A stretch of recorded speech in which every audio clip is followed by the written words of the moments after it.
Un saludo para todos, para todas. Este video lo realizaré con el ánimo de que tengamos una orientación para reflexionar el capítulo Recorrido de Lacan, que hace parte del texto Seminarios en Caracas y Bogotá de Jacqueline Miller.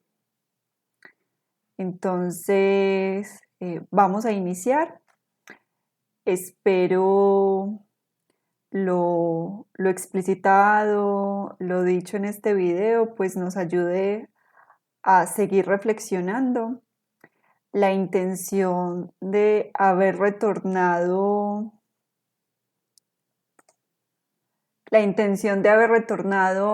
a este texto, que ya lo habíamos leído tiempo atrás, es con la intención de que pensemos, entre otras cosas, qué significa que nos vayamos a introducir a los textos de Lacan.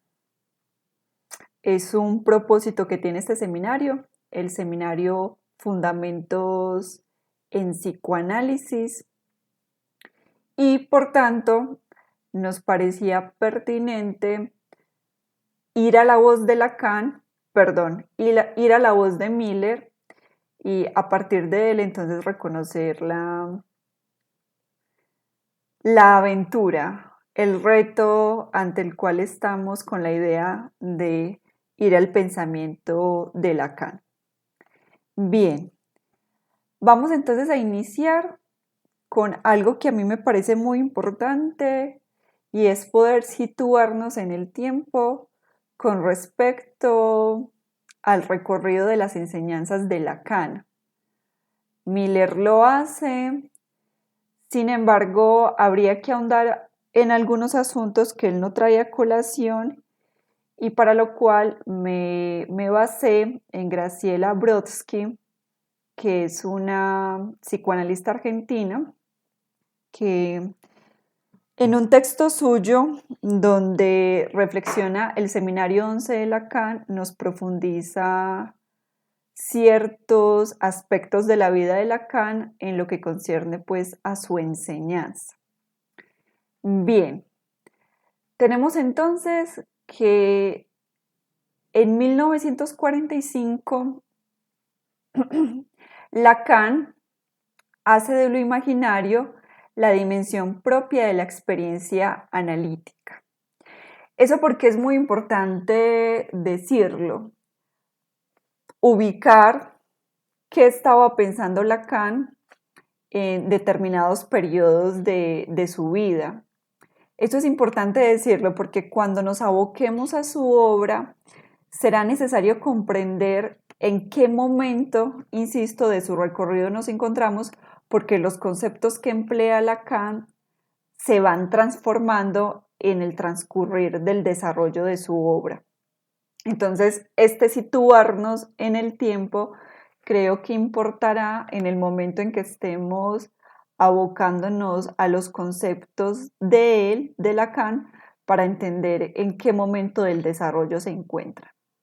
Pero una cosa bien importante para rescatar es que ya en 1936 Lacan estaba introduciendo la concepción del estadio del espejo. Eso lo vamos a ver ahora más adelante y creo que hay una relación en que aún en 1945 la dimensión de lo imaginario esté cobrando importancia en su obra porque precisamente, o por lo menos yo lo infiero ahí, es algo que ha desarrollado pues con la concepción del estadio del espejo, el asunto pues de lo imaginario. Sigamos. En el lapso 1953-1963.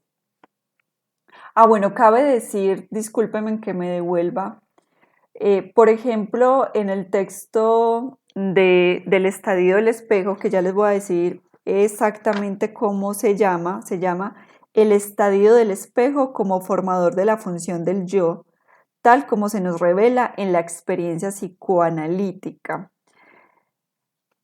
Por ejemplo, aquí Lacan todavía no tiene una diferencia entre lo imaginario o lo simbólico, o por lo menos todavía no ha podido comprender bien de manera separada esos dos conceptos. Entonces, por eso es importante, insisto, ir haciendo este recorrido. Vamos al lapso 1953-1963. Tenemos entonces que su enseñanza está centrada en el estudio de los textos de Freud, que introduce la proposición el inconsciente está estructurado como un lenguaje, y la distinción entre lo real, lo imaginario y lo simbólico, que entonces no aparecía en la concepción del estadio del espejo, esa diferenciación. Aparece ya la categoría de lo simbólico como esencial de la experiencia analítica, y me quiero detener en estos puntos donde dice escisión de la Sociedad Psicoanalítica de París, filial de la IPA, que la IPA es la Asociación Psicoanalítica Internacional. Esa escisión de la Sociedad Psicoanalítica de París se dio en 1953. Y de tal escisión apareció la Sociedad Francesa de Psicoanálisis, que era el grupo de Lacan, al cual pertenecía Lacan. ¿Qué es lo interesante de esto? Lo siguiente. Lacan durante 11 años estuvo pidiendo a la IPA que se les reconociera, a la Sociedad Francesa de Psicoanálisis, se les reconociera como sociedad psicoanalítica. ¿Qué significa ese reconocimiento? Que pueden formar psicoanalistas. Ahora bien, ¿qué ocurrió? Durante 11 años Lacan estuvo solicitando ese reconocimiento, pero en ningún momento llegó. Es bien interesante pues hacer el recorrido de esa solicitud insistente para ser reconocidos, porque se ve todas las fisuras, todos los conflictos al interior de una organización como la IPA, y qué estaba pasando en términos de las transformaciones al interior de la teoría del psicoanálisis, transformaciones pues que quería ir introduciendo Lacan y que no eran fácilmente asumidas por la IPA. ¿Qué ocurre entonces? Para no detenernos ahí, solamente les invito pues ahorita les referencio el texto de Graciela Brodsky, donde aparece más detallada esta historia, pero lo que termina ocurriendo es que Lacan es expulsado en noviembre de 1963. Les voy a mostrar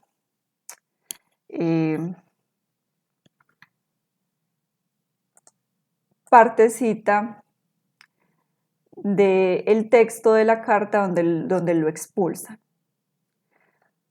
Hay una comisión que crea la IPA y unos congresos que se dan en el transcurrir de esos 11 años, donde se evalúa constantemente a la Sociedad Francesa de Psicoanálisis para mirar si cumplen con todo lo que tendrían que cumplir para el reconocimiento pues, que están buscando. En algún momento ya se les dice esto. Es difícil saber lo que ocurre en la Sociedad Francesa de Psicoanálisis. Lo que domina a los ojos del comité asesor es el problema Lacan. Es un problema que incluso desborda los asuntos internos de la Sociedad Francesa de Psicoanálisis para integrarse en la cuestión del desarrollo del psicoanálisis en Francia. El hecho de que Lacan sea inaceptable para la IPA no parece haber sido cabalmente captado por el secretariado de la Asociación Francesa de Psicoanálisis. Conviene saber que debe ser excluido de toda actividad concerniente a la enseñanza, y esto para siempre. Ese para siempre va a ser muy interesante porque en el seminario 11, que es el seminario que deseamos estudiar de Lacan, iniciar pues el recorrido en el pensamiento de Lacan a partir del seminario 11, él precisamente va a hacer referencia a ese para siempre, que es muy sorprendente y él tiene una reflexión bien interesante de eso y también del hecho de haber sido tachado, él dice, tachado de la lista de los psicoanalistas pues que podían enseñar en la sociedad francesa de psicoanálisis. Y hace toda una reflexión de lo que significa ese ser tachado. Pero bueno, lo dejo ahí como una manera pues también de incitarles a la lectura. Continuamos entonces. Bien. Lacan entonces es expulsado y el 5 de enero de 1964 tiene la primera clase del seminario 11. Esa clase la tiene, se me va el nombre en este momento, ustedes lo recordarán pues porque leyeron el texto, pero Althusser pues le ha dado como una mano, le ha abierto las puertas del lugar donde él enseña y él empieza pues a dar su seminario ahí el 5 de enero de 1964. Ahí también hay una reflexión bien interesante porque, bueno, Miller dice que, creo que es Graciela Brodsky, dice que ese seminario es una metáfora de un seminario que no pudo dar, el seminario de los nombres del padre, que lo iba a dar en la Sociedad Francesa de Psicoanálisis en el momento pues que fue expulsado y solamente alcanzó a dar una clase. Entonces, bueno, es muy bella la reflexión porque en eso de la metáfora, que es la sustitución de una cosa por otra, por decirlo someramente pues, y sintéticamente porque eso es más complejo, lo que se quiere decir es que en ese seminario 11 se puede rastrear aquello que no pudo ser, que fue el seminario de los nombres del Padre. Para que no quede el sonido del WhatsApp, discúlpeme un momento, voy a cerrarlo.